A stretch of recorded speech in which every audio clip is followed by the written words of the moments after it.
See everyone. So I wanted to talk tonight a little bit about a thinker and teacher from like the 800s in China named Dongshan. And he wrote a book called The Five Ranks. And it was the five ranks of enlightenment. And so it's widely considered to be one of the more esoteric teachings of Zen. Usually folks don't talk about it that much unless you're sort of an advanced Zen student, but it's actually a series of 5 poems and then comments. And I think it's profound, and to some degree I want to sort of bring out some of the things that are behind the walls and make them visible so that people can work with them, because why shouldn't we all have access to profound teachings? And so with that in mind, I'm going to talk a little bit tonight about the first rank, which is essentially about what is it like when you first encounter emptiness. And so just to give I'll talk about this more as the talk goes on, but so the notion of emptiness, right, is that everything in reality is empty of any fixed form, right? So I used to have a lot of curly hair, now I don't have any, right? You used to be in college and now you're in graduate school, right? So all of us are, you used to have no tattoos and now you have many, right? So we're all empty of any fixed form. But also ourself is empty of any fixed form. And when we practice meditation, we start to discover that. We start to notice like, oh, wait, all of the thoughts that are in my head, all the emotions that are in my body, all of the opinions that I've cultivated, all of the views that I have actually don't have to be fixed. Right? And I don't have to seek reinforcement for all of my fixed views and experiences. It always feels really good. Like if I find someone who has the same opinions that I have, it used to feel really good to sit around and drink coffee and talk about all the ways that we agree. Right? Let's sit here and agree with each other for 2 hours. And that will really, and it feels good. It feels good in your body. It's like, oh yeah, a few people are in the same fandom that I'm in, like, oh, you like Star Wars? I like Star Wars, But maybe there's a deeper layer to reality than all of that might be of more benefit. And so I'm going to talk just a minute about Dongshan. So Dongshan lived from 807 to 869 CE in China, during what's often called the Golden Age of Zen. And he was famous even in his youth for being asking a lot of questions and never sort of accepting the stock answer. He always wanted to know, like, what's the experienced answer? What's the expressed answer? Like, don't tell me about all your theories. Show me. How did you do that? Don't tell me you care about people. Show me by your actions that you care about people, right? And so he created something called the Caodong School, which turned into the Soto School. So the Soto School is one of the 2 main schools of Zen, and the White Plum, teachers of the White Plum have transmission in both the Soto and Renzai schools of Zen. And so Dongshan is in some ways sort of a progenitor of the school of Zen that is sitting here talking to you now, which is kind of cool. This comes down mind to mind from student to teacher over thousands of years. So the first rank is called the apparent within the real, right? So the apparent is this, right? Like forms, stuff, people, gender, right? Like that's a car, that's a bike, that's a dog, the physical conditions of our life, right? And the real is emptiness, right? Unity, that nothing is separate, that everything is interrelated, right? The world is interrelated. If we pollute the earth, then the earth suffers, right? Everything's connected. But also the real is the absolute. The real is emptiness itself, right? You can't really say what it is, because as soon as I say it, I'm back into the apparent, right? I'm back into form, right? And so in the Heart Sutra, it says, form is no other than emptiness. Emptiness is no other than form. And it says that they work together like 2 arrows meeting in midair. So we encounter forms, right? So a feeling comes up, a feeling of sadness, right? Well, if I have a fixed identity around that, I might say, well, I'm a man, I can't be sad, I have to tough it out, right? and then shove that feeling down, right? So now I'm not empty, I'm not free, right? I have a fixed perception of who I am. A man doesn't cry, right? So that's going to cause suffering in all sorts of ways, right? It'll cause me to suffer. It might cause me to have health problems. It's going to cause people around me to suffer, because probably if I'm emotionally stuck in that way, I might mistreat the people around me. I don't know, but it's not going to be helpful, right? That's not a helpful action. And so if we don't have a fixed form, right? If we come from the perspective of emptiness, if we come from the perspective of the real, then, I'm not the movie on the screen anymore, I'm the screen. And so the movie of sadness may play on the screen for a bit, but that's okay, right? Because I am vast and wide and have enough space to contain that. So I can express it and it'll dissipate, because everything dissipates, because everything is impermanent. And so the first poem is called The Apparent Within the Real. In the third watch of the night, before the moon appears, no wonder when we meet, there is no recognition. Still cherished in my heart is the beauty of earlier days. Right? So the third watch of the night, right, is when it's darkest. Right? Before the moon appears. So in the darkest place, right, deep in meditation, right, before you really have insight. Because this is the first stage. No wonder when we meet, there's no recognition, right? So you meet emptiness. Well, how do we meet emptiness? Well, all sorts of ways. There's two big ones, right? For people who practice, sometimes they have an experience, right? Like they may be meditating, at a retreat or by themselves or next to a mountain or at the ocean, and they'll, maybe their normal story is going by, or they're trying to solve some problem, or they're trying to stay with their breath, and then it'll sort of all fall away. And you realize, wait a minute, there's nothing here. Like all of that problem, all of those thoughts like fell away.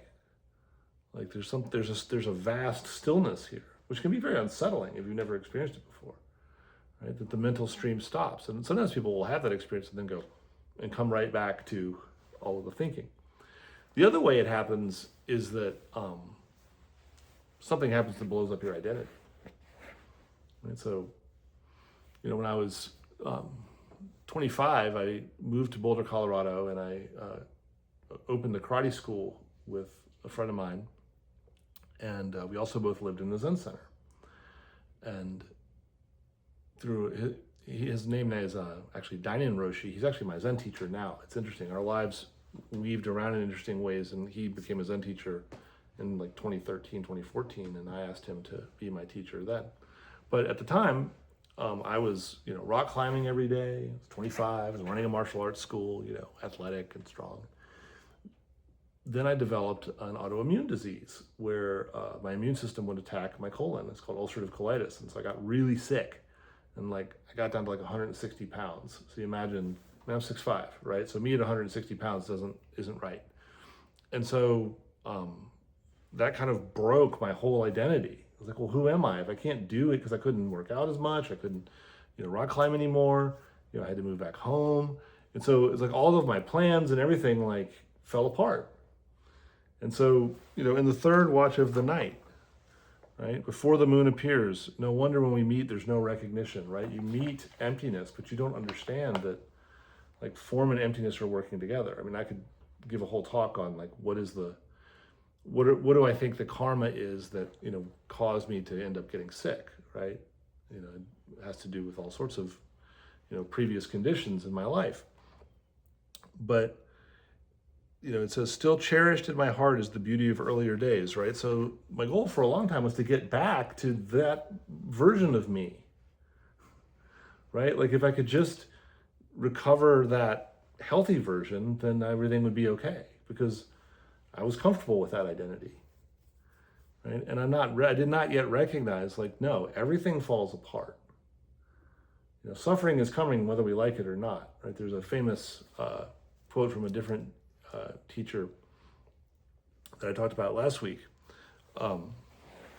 Tozan, where he says, speaking 30 blows, not speaking 30 blows. Basically, no matter what you do, you're going to get hit 30 times. And he's not threatening to beat you up. What he's saying is, in life, no matter what you do, problems come. So, even though you meet, you don't recognize it. At first, you don't see that the rising and falling of all of the people around you, and of different career paths, and of different opinions, and different political and landscapes, and different societal trends and patterns, all of the things are empty. They're all in flux. They don't have a fixed form. And they're not separate from you, and you don't have a fixed form. And so this becomes a gateway into wisdom. But in the first stage, you're not there yet. You're just like, you're either like, oh, I had this profound experience of peace and freedom. How do I get back to that? Because that's the other thing that happens, right? Is people will come to Daishan and they'll say to me, like, I had this profound moment. I felt connected to everything, sort of psychedelic kind of stuff, right? I felt it's all one, it's all love, man. Like, how do I get back to that? Because the idea is that the idea, or the misconception, and part of why I'm going to talk about the 5 ranks is because when we get to the 5th rank, what you're going to see is that we're only doing 1 rank tonight, don't worry. But when we get to the 5th rank, which is called unity attained, what you're going to see is that it's not a finish line. The misconception is that once I get there, then I'll be this sitting on a lotus flower person. But I've never met anyone like that, right? And I've studied with teachers famous and not famous, right? I've meditated for 30 years and had all sorts of experiences in that time, and none of it is permanent, right? Mosquitoes still bite. Irritating relatives are still irritating, right? Difficulties at work are still difficult. The difference is, how do we respond to that emptiness, right? So if the world isn't fixed and we are, then we're in a stance of resistance toward the world all the time. If the world isn't fixed and I'm not fixed, then I'm free because I can respond, right? Think about it this way. Imagine in this, if you have children, then you have experienced this, and if you don't and you do one day, you will. That you'll be exhausted and sound asleep, and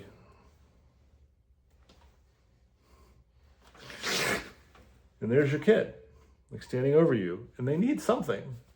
They're hungry, they're thirsty, they're tired, they peed their bed, it depends on how old they are, right? It could be any number of things, right? They just want to snuggle. Well, how are you going to respond, right? From the perspective of the me, I work so hard all the time to put food on the table for you, and I need a little bit of sleep, and why can't I even get any GD rest? Right? So that would be the abusive household approach, right? But where does that come from? Right? The reason I bring the example forward is because that comes from something, and it's an extreme example of a thing that everyone does, right? Which is that we expect things to be a certain way, and we get attached to that, and when they're not, we get into a stance of resistance. And look, I'm the first one to call my Zen teacher or my close friends and be like, something difficult happened and I don't like it. It's okay to have emotions and to have responses to things, but we shouldn't attach to them. The practice of mindfulness, right?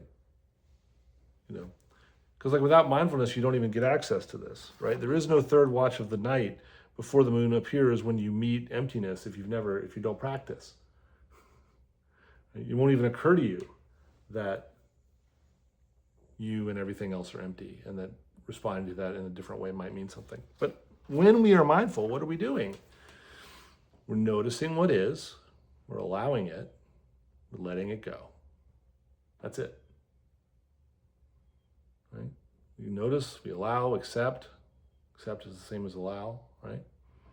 Let it go. Come back to the breath. Come back to the breath. What is coming back to the breath? Coming back to the breath is coming back to your wisdom, right? Your wisdom is not the ability to expound upon the writings of, the medieval Chinese, right? Your wisdom is innate.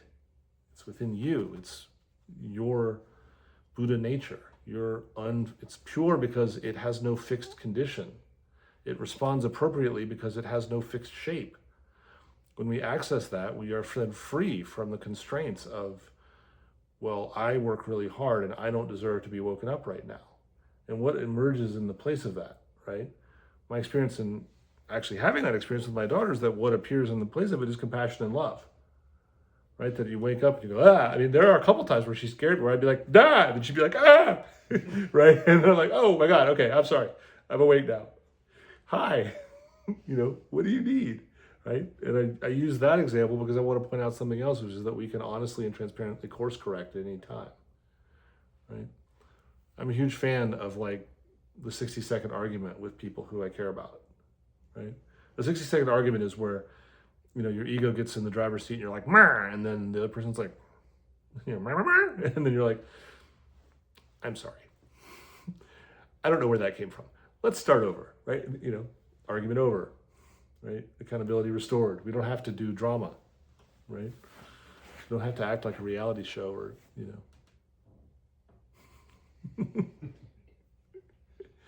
What? We do the 60-second. Oh, good. Good. That's very healthy. It's very healthy. It's more of like a 4-second. Yeah, it can be 4 or 5 seconds. No, that's right. Well, and that's because again there is no finish line, right?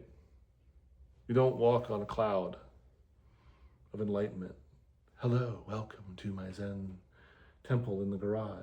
Let me teach you how to become a perfect person. Like, run, like get out. Don't hang out with it. No, you do not want that. Because that's repression, right? That's shutting down in favor of the positive. It's no better than, a negative identity.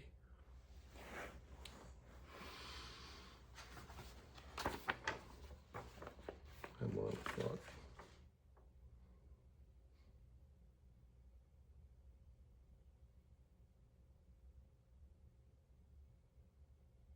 It's interesting.